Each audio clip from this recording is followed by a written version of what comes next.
Now we're turning our attention to football, and Daniel Harris is with us on the line. Good morning to you, Daniel. Hello. So Zlatan Ibrahimovic is plastered across the back pages of the Star and the Mirror this morning. They both deem it as an exclusive. The same journalist has actually got the piece in both newspapers. So the shadow of Alex Ferguson is one of the big talking points we want to touch on here, because he says he wouldn't like to have Ferguson around if he was Manchester United boss. He says that everything that happens at Manchester United is judged by the era of Ferguson. They are saying if Ferguson was here, this would not happen. Ferguson would not do it like that. And this overarching idea that Alex Ferguson can sometimes be a negative influence around Manchester United by just being there is touted once again by Zlatan Ibrahimovic. I'm not sure if that's something you'd go along with. No, basically, I think it's interesting because if you look at the what happened before Fergie in the Matt Busby era, he then left and moved upstairs, and the managers who came after Busby complained about the way that Busby interfered in things, and definitely he did. The players were still Busby's players when Wilf McGuinness was the manager, when Frank O'Farrell was the manager, and they went sneaking to Busby when things weren't as they liked, and O'Farrell got fired and McGuinness got fired. And the first manager to make a success of managing United was Tommy Docherty, who was tapped up by Busby to take over from O'Farrell, but who then had the strength of personality to actually get on with it and be his own man and do his own thing. He obviously later fell foul of Busby by slipping the physio's wife, which cost him his job. But the fact remains that he had that personality. And then the other people who made successes of it at United, Dave Sexton was another kind of quite quiet, reserved character, and it didn't work for him. Then it semi-worked for Ron Atkinson, who was someone else who came in and actually had the force of personality, not always the right force of personality, but the force of personality to not be worried about what had gone before him. And then when Fergie came in, he appreciated Busby being around, and people forget that Fergie was quite cowed by the experience in the first place. He would walk around saying to players, big club this, big club this. So he understood that there was pressure in how it was, but he also decided to make it work for him. So he decided to use the fact that he had this football genius in the office down the corridor, and he would go and ask Matt Busby for guidance and for advice. And similarly, I think one of the reasons Fergie employed Moyes, because let's be honest, there weren't many, was because partly he felt that he would be able to exert some control, because Moyes would be grateful to Fergie for giving him a job he'd done absolutely nothing to earn.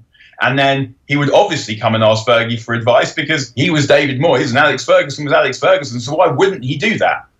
Turned out he didn't really do that. He came in and fired the backroom staff, and that was sort of the first of a catalogue of errors that ended with him getting fired before the end of the first season. Then the next two guys, Van Gaal and Mourinho, had very specific ideas about how they wanted to do things, weren't really willing to compromise and take guidance, and their way of doing things was quite different from Fergie's way of doing things, and they failed. And so now we've got Ole Gunnar Solskjaer, who probably was put in place by Fergie partly. It seems unlikely that Ed Woodward or any of the rest of the board were watching mould, thinking, this guy looks like he might be quite good. And again, if you have the opportunity to ask someone for guidance, why would you not have the self-confidence in your own ability to make the correct decisions after seeking that guidance? To not ask people for advice on key decisions, you've got to be an idiot.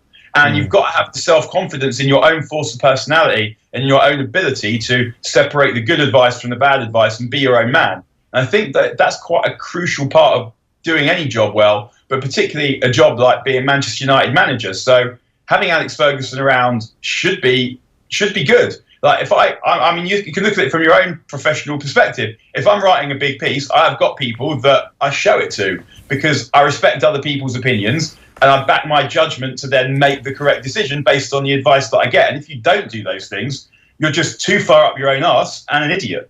You're not managing a football team, though. No, you're not managing a football team, but managing a football team is hard. You've got a lot of personalities, you've got a lot of moving parts, you've got a lot of egos, and you've got a lot of different opponents who are trying to stop you doing the things that you want to do. Most managers have assistants. They have directors of football. They have trusted players. They might have a leadership group. Lots of big teams, we hear this increasingly in professional sport. There's a leadership group. And so part of it is about empowering people to take authority almost away from yourself, like empowering the players to make decisions. Wayne Rooney, when he was on Monday Night Football on Sky, said that if United went down to 10 men or something, Fergie wouldn't tell them what formation to play or what to do. He'd leave it to the players to get on with it. And that's sort of the other side of the same coin, seeking advice from people who are good and having the self-confidence in the people that you pick to get on with doing their job. Fergie wasn't on the training pitch a lot towards the end of his career because he trusted himself to pick the right people, to delegate to them and for them to do their job. René Merlenstein was actually writing about this on the Coach's Voice website just recently, that Fergie trusted the people that he picked to get on with doing their job. He would make the overall decisions, but he wouldn't micromanage and do everything. And actually, one of the places I think Arsene Wenger went wrong towards the end was that he did everything himself. He didn't delegate, and no one knows everything about everything. So Wenger famously didn't really drill defending, and what was one of the weaknesses of his Arsenal teams towards the end, when he didn't have George Graham's back four and he didn't have Sol Campbell, was their defending. Fergie wasn't an expert in drilling defending, so he didn't do it. He got Carlos Queiroz to walk the back four through their moves over and over again to the point of intense boredom and fury. But they then won the Champions League, conceding hardly any goals in the knockout stages. So no one knows everything. And so to have these great figures around, you see it in Bayern Munich, and they're doing all right. They have great figures running their club. And I'm sure those guys are around for the managers to seek advice from if they want it. Michael Vaughan, to take a cricketing example, I can't remember who it was, but he had two people, one cricketing and one not cricketing, who he went to seek advice when he was basically running the England team. And it's always important to look at what other people do and see how you can learn from other people, whatever job you do. I mean, it might work if you don't do it that way, but that's probably the best way of doing it. Look at the Anfield boot room. A bunch of people, led by a manager, but a bunch of strong characters with strong opinions to make it work. Yeah, I think there's a great maturity and a great sense of security in yourself if you are able to go and seek advice from other people. And I think that's something that football and all other sports can definitely get better at. And also another thing which is quite striking from the noises coming out of Old Trafford over the last couple of days is football's relationship with failure, because Ole Gunnar Solskjaer has done an interview with a Norwegian paper, and he says that it was always in the back of his head that it was his dream job. But after what happened in Cardiff, I put this happening out of my mind. And I do wonder, Daniel, if we're very, very quick to judge a manager after one failure. And sometimes you're right. Sometimes the people who were still backing David Moyes were proved wrong after what he did post-Manchester United. But in some cases, like in Ole Gunnar Solskjaer, those people would have been proved very, very wrong. Failure is, a central part of sport and life. We all fail at stuff all the time.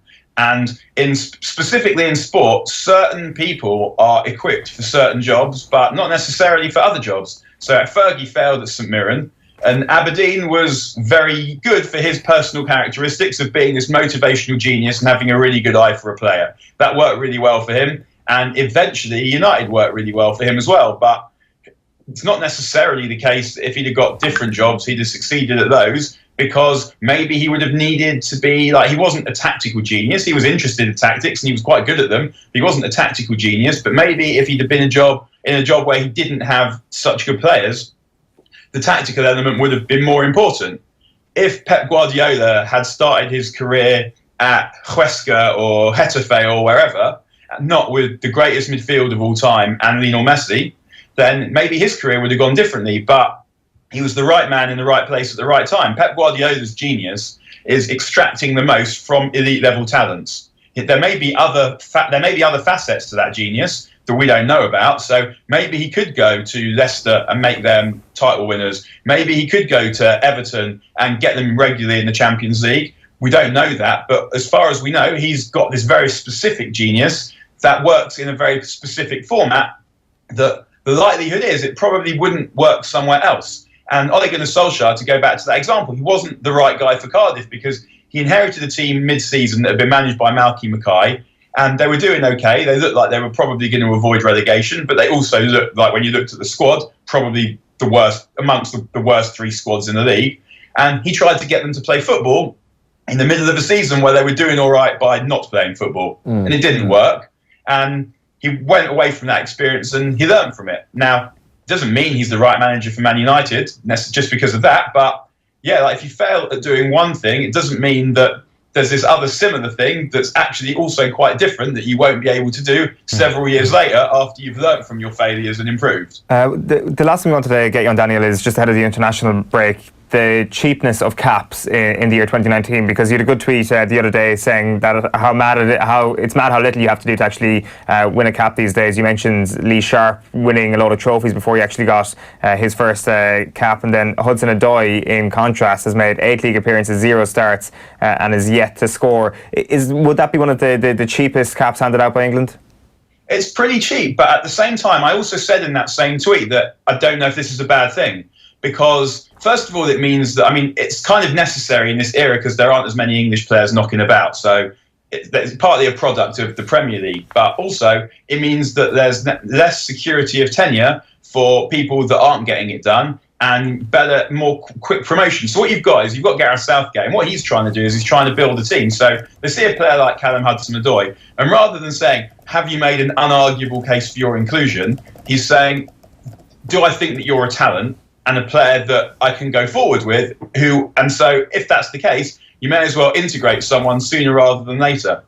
And it's long been a criticism of British sport, and not just football, in cricket as well. Like when Sachin Tendulkar came through at 17, people used to say that if he was English, he wouldn't be anywhere near the Test team at 17 because they'd just be waiting for him to prove the talent that everyone already knew that he had. And it's long been a criticism of British sport that we don't put people in at the right times. And actually, even like Paul Scholes is another good example. Paul Scholes was playing for United from 94-95, and he didn't get picked for England until the summer of 1997 when he won 2 league titles. And he's also a brilliant talent who you must have been able to find room for before. So it doesn't, getting a cheap cap, and I don't think Hudson-Odoi is necessarily the cheapest. Tom Cleverley, I remember getting a very, very cheap one as well after he'd done almost nothing. But it doesn't necessarily mean it's the wrong thing, because it might mean that you've got a manager who's saying, well, I've got a first team. I know roughly what the first team is, but I've got these other players, places in the squad, players who aren't probably going to start, but might be good options off the bench, or who should be around to learn, so that they'll grow as part of the squad, not just as footballers, but like they'll become involved in like the patter and and just the relationship the squad has with each other, and players who thinks are going to be around for the next 5 to 10 years.